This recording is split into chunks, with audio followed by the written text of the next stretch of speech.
Bergman, LAPD Senior Lead. Well, for those of you that don't know me, I'm Justin Bergman. I'm the Senior Lead Officer for the North Sherman Oaks area.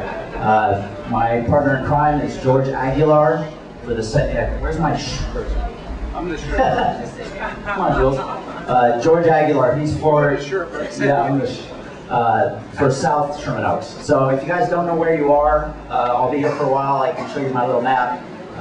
It's too small to show all of you now, and it's a little difficult to explain. But Matt told me to tell you that there is no crime. So I'm just going to move on from there. There is some crime, but as you know, we're working on years and years of a reduction in crime, and we're continuing to do that this year. So I'm excited about that. We may be, as the councilman told you, working with less resources. Not me, please.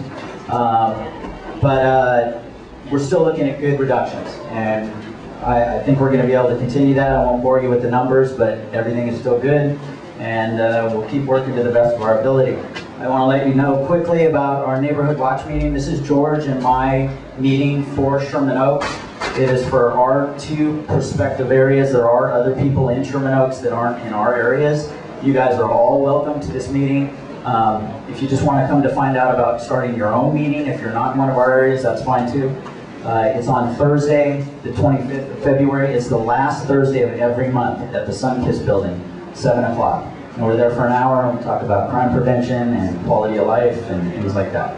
Okay, so you're all welcome. The Sunkiss building is 14130 Riverside, and there's flyers over there. And the last thing, I can't leave without reminding you, 7 o'clock. Yeah, flyers are over there with the address and everything.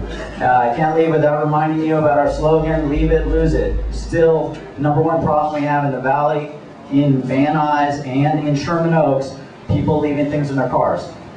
Okay, if you leave something in your car is going to get broken into. Okay, so leave it, lose it. Thank you. Tony Varela, I was here a couple of years ago. You might remember me talking about brush and the important things that we needed to do. The councilman brought up a couple of issues that had to do with the budget, and I'd like to tell you that the fire department was given a number. We responded to that number. We still have all the resources that we need to take care of business in place, and you won't see any decline in service. One of the biggest issues that I wanted to get up here and just speak a moment about, and I don't want that bell to ring, so I'll be quick. And that, you still have the bell, right? Yeah, right over. Yeah. Okay. So, is evacuation. You saw what happened on the north side of town, and we burned off that whole side. And much to our dismay, we have a lot of issues that we have to deal with now as a result of that. We don't want that to happen over here.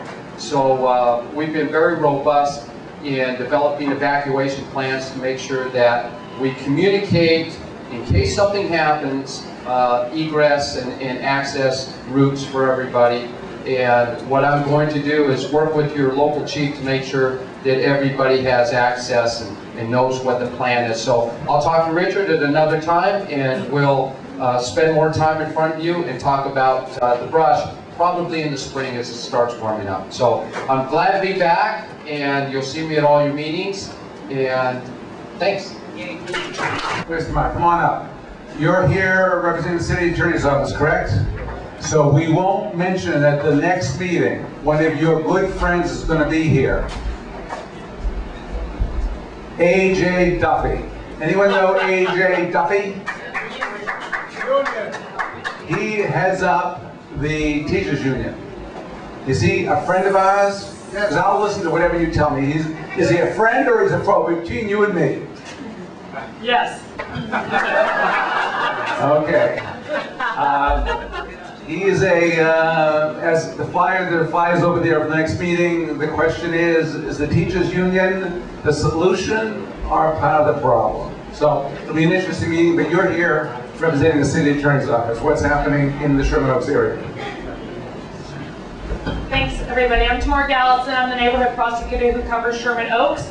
Just a couple issues that we keep working on that don't ever seem to go away. Sober living homes, again, popping up in residential neighborhoods in Sherman Oaks. We are working on them one by one. We're also seeing a new group of transients in town, some of whom are from other parts of town and have a rather lengthy criminal record. So just want to give you a heads up on that. Don't take anyone home you found at the park. Another interesting issue that we're working on that touches on the north part of Sherman Oaks. I don't know if any of you have been around Van Nuys and Burbank on a Wednesday night. They're starting to do classic car shows there, which is real interesting, but it is having a great impact on the adjacent residential neighborhood because people are parking there, they're having barbecues on people's lawns, all sorts of things are going on there. So we are working to try to possibly find another place for that to happen that will have less of an impact on the community. And I just want to close and touch upon something that Officer Bergman said. And I know the council office is going through this too. The agencies that we rely on to work with us, especially Building and Safety and Department of Transportation, have lost a lot of people. They're on furlough days, all sorts of things. It is taking them sometimes an enormous amount of time to go out on complaints. So a lot of you who have called me about a house with a problem or something like that, Building and Safety Code enforcement alone has lost 20 bodies. So they're trying to do as much as they can with less resources. So bear with us here. I think it's going to get worse before it gets better. But one of the things that I would really like Soha's help on is if you can think of ideas of ways that community members can help fill in some of those gaps for us, then I'm certainly all ears on trying to get up some pilot programs where community members can really help us prioritize some of these community complaints. So with that, I will turn the mic back over to Richard. Well, let me ask you a question. Is the school district bloated, inefficient, and ineffective? Oh, we have to wait till next month to find out. Okay, next month's meeting. With that, deputies, I know there are a number of deputies here. So what Tamara was saying, just to piggyback, she's absolutely right. The same goes for the council office. Response time isn't the greatest right now.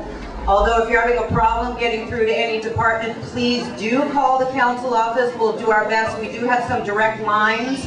But for example, Building and Safety is closed on Fridays, every Friday. So by the time they come back, they're pretty backlogged. But we'll do our best for you. Potholes, potholes, potholes are everywhere. But there's no truck that goes up and down the street to see where the potholes are. So we're really depending on you to either call 311 and ask for Bureau Street Services, let them know an approximate address of where the pothole is. They'll go out and they will fix it. Or you can call my office, Council District 5, which you can also find through 311, and we'll get it fixed. But there's hundreds of potholes right now, and in between rains, they're trying to fill them the best way they can. Thank you very much. Pat Davenport for Councilman Paul Gregorian. And Paul basically told you what we're dealing with right now. I'm back out in the field. I'll be here for you in Sherman Oaks and for the Valley Village community. And in the North Hollywood office, please feel free to give us a call, 818-755-7676. As Paul, 818-755-7676. And these are very challenging times. We won't snow you, we'll tell you the truth. Sometimes the answer that we get is a no. But we're more than happy to work with you on everything we possibly can. Thank you. See him after the meeting. Marshall? Well, you just made my speech. Good. Thank you very much. Yeah, I'm following along now after Ellen, trying to catch up, and we're getting organized, or I'm trying to get organized, and we need help on various committees, and so I'll be around at the end of the meeting if you're interested in talking, so just look me up. Thank you. Okay. Jules, leave him alone. He has to get ready, He's not used to public speaking like this. I'd like to introduce our speaker, and if you have any other